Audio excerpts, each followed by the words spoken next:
Good day, action researchers. Welcome back. I wanted to give you a quick screencast for week 5 just to kind of roll through a few of the objectives for this week. Please make sure, first and foremost, that you're checking your Baker email because one of the activities this week is going to be depending on your communication via your email account. Because we're going to do a peer review, a writing assignment peer-to-peer, where you're going to have an opportunity to pair up with one of the partners in the class and review each other's research project and how much you've gotten accomplished to date and be kind of a critical friend. But I'm going to ask you to exchange your papers via email this week in order to complete that project. So if you're not checking your email and communicating until Sunday night, you may put some panic on the part of a peer or colleague in the class. So I'll just ask that you're watching your email throughout the week and at least communicating with others in the class as needed for the activity. So this week, you're really focused on continuing to polish your introduction, research-based support for change, and data collection plans. Any projects that were submitted to me, I have commented, I've done a ton of editing and suggesting on those projects for many and sent them back to you. Some of them are in great shape and had very little need for any work. There's just a few like maybe missing pieces or opportunities to clarify or expand on something. And others are still in pretty rough form and need some additional work. So keep that in mind as you go into the peer editing this week. That writer's workshop activity, no one is in a perfect state, so please do look for opportunities to give positive, productive feedback to each other. Because I'm seeing some things that can be addressed, and I've provided that feedback as well. Some of the comments that I'm giving I think are being received and implemented, and others I'm not sure that we're actually going back into the drafts that I'm turning back to you with the comment that I'm taking the time to put in and actually reviewing what I'm giving you as the productive need to address in your product or in your projects. So please, as you get back in, go back into the submission area and look at what feedback I provided you if you haven't been doing that. Okay, so you're continuing to work on the drafts. You're also going to be reflecting on your progress so far. So there's a discussion forum activity this week that's really meant to just provide some support and talk about the hurdles. Any questions that you have, ask those. I'll be participating as well, but I want to hear from you guys. I want you guys to kind of share what's happening. How much support are you getting in your schools from colleagues? I know some of you have written that there's kind of a team that's working with you, and I think that's fantastic. But there's just an opportunity to do some reflection this week. And really the focus is you should be at a point that you're ready to start conducting your intervention and also starting to collect data. So there's not a lot due this week in terms of you're not going to have a draft due to me. You're going to have the writer's workshop activity. You're going to have the forum reflection, and you're continuing to do work on your own. But really this week should mark the start of your data collection, implementing the change and collecting your data. And that's really our focus for weeks 5 and week 6. So I've already talked through a little bit about the writer's workshop activity, and there's a template that I'm going to share with you here in just a second.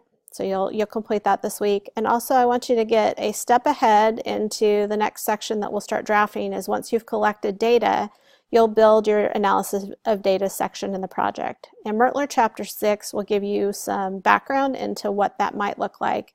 Now keep in mind Mertler is extremely thorough. He goes into tons of detail about data analysis.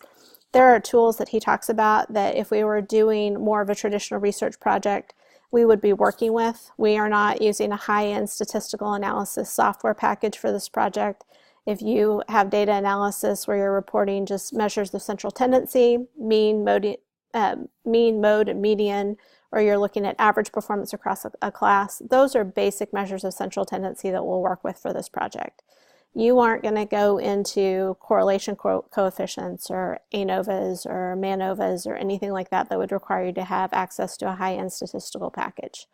So rest assured that Mertler gives you a lot of detail, but it's meant to give you some opportunity to understand the research process and what educational and scientific researchers and more traditional researchers do go through to look at data and whether they determine there is statistical significance in results before we go to even implement a research-based opportunity in our classroom based on what the existing research gives us. So Mertler is your guide. A couple of things that I'll draw your attention to in Mertler that I think are important and good resources for you to take a look at is look at how Mertler provides some examples in data visualization. So histograms, bar charts, pie charts, but also note, because I commented this on several of the papers, Mertler follows APA format. So on page 184 and 185 of the text, you'll also see in how those data are displayed in different figures. Note how those figures are written into the book. There is figure 6.5, and there is a title for that figure at the top. And then the X and the Y coordinates are clearly labeled. The measures on each of those tick marks on the graphs are labeled.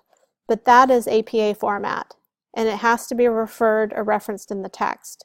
So I made some comments on the drafts this last week where you might put in maybe surveys, and I said note those as a figure and enter them into the text.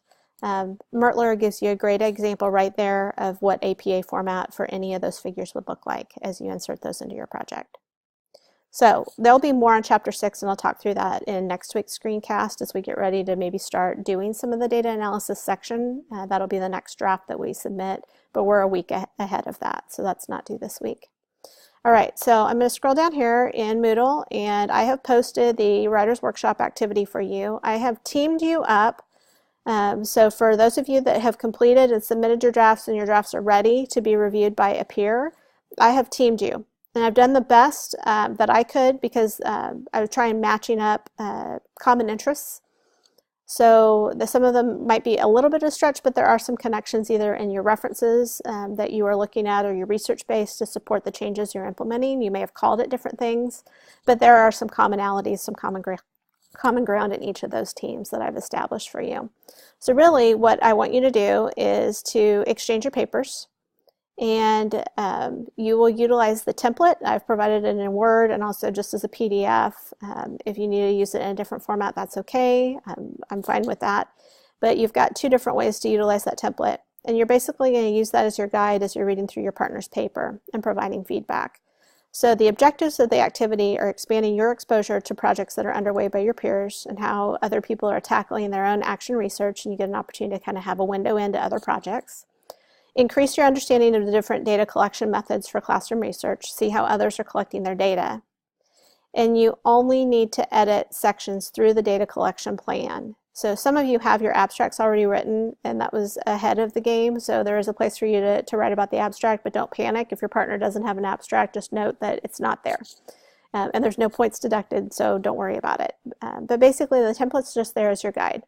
What I want you to do with that template is as you finish reviewing your partner's work, upload the template into the assignment Dropbox so I know that you've completed it. And then email that completed research or completed template with the comments to your partner so that they receive that feedback. Okay? You can CC me on that email. So for this week, just to look at it in terms of what's due. There is a discussion forum for the project reflections that I talked about before. There is the peer review template, and if you click on that as a link, it will open up and load a document. Here we go. Load that up in the screen. So this is the Word version. There's Word and also PDF posted in that assignment area. So you've got basically a fill in the blank. I've given you some comments here. If you're actually setting this up for students as a writer's workshop opportunity, don't say that everything's great. Like I said, every project is a work in progress. They're drafts. They're not polished and perfect yet. Comments that are productive. You could start in the comments with, have you considered? Have you thought about adding more detail? Or I'm not sure what you mean about, like maybe one of our students is using a specific app called Seesaw, and it's a great opportunity to gather some data, but also use it as a communication tool. The partner may not know much about Seesaw, so there's an opportunity to say, you know what, I don't know anything about it and I don't understand it. You might want to clarify that for the reader. That's just one example. I'm not saying that it's needing that, but that could be one example where if you don't understand something, don't assume that it's just you. Provide that feedback. So again, it's just a template meant to be a guide for you for the Writer's Workshop activity. So you go through the introduction. I've pulled out key pieces from the rubric, but also the discussion guides that I provided for each of the draft assignments. So you can basically kind of another check for you that each of the pieces is there. Make sure I haven't missed something as I'm going through all of your work. Okay, so there's a space in there to look at APA style under the research-based support for change. the data collection plan. 3 sources of data that are being collected should be clearly identified, and the reader should be able to tell you back what those are. Who are the participants for the study? That should be in that data collection plan, even if it seems redundant, and that's missing in several of the projects right now. And then the key pieces that I've said over and over again for the data collection plan: the reader needs to know what was done, how it was done, and when it was done. And so one of the frequent comments I made this week on that data collection plan draft is we didn't provide a timeline. Very few people wrote the timeline for when data would be collected, whether that's a period of 10 days, whether that's a period of November 27th to November 30th. Be specific. Give a timeline for when data was being collected so the reader knows how long data collection progressed. And then there's a place for writing conventions in MLA format. So that's basically what you're going to work on this week in a nutshell. And then once you've completed the work, you'll go into the peer review. And again, just like in any of the other assignments, you're going to submit that template that you fill in the blank for your partner, and I'll know that you've completed the work for this week. So if you have questions, reach out to me. I will be in the online chat for office hours on Tuesday night at 8. So you can also reach out via phone, via email, online chat. I've offered to do a video conference. I can WebEx or Zoom with anybody that's wanting some additional time just to talk through projects. So don't be bashful if you need some additional support. All in all, most of the projects, the majority, are doing very, very well. They're on track. They're ready to go. You guys are ready to move into data collection, and I'm excited to see what type of responses you get, and I noted that in several of the projects, especially if you're using students and student feedback in your data collection.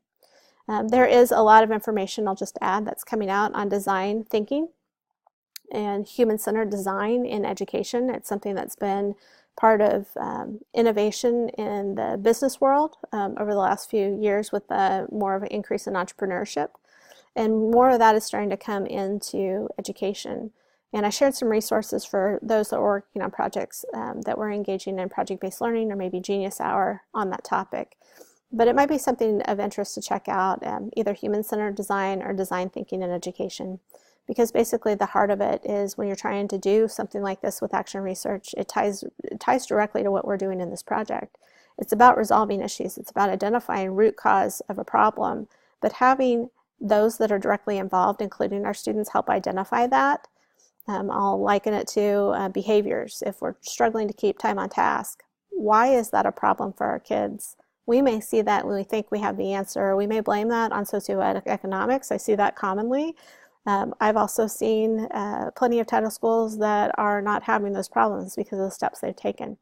But that human-centered design and having that student be a part of that problem solving and problem identification would be critical in the process. So I encourage you to look at that if you haven't looked at any of that information, because it is becoming a growing topic in the education community. So with that, I will leave you to the work and wish you the best of luck as you implement interventions and start your data collection this week and next. Just as a reminder of our pace, we've got 2 weeks after this one, and final projects will be turned in, I believe, on December 17th. So it's hard to believe that we are coming to the close of the class, but we are over the halfway mark and making great progress. So have a great week. Let me know if you need anything. I am here to support you.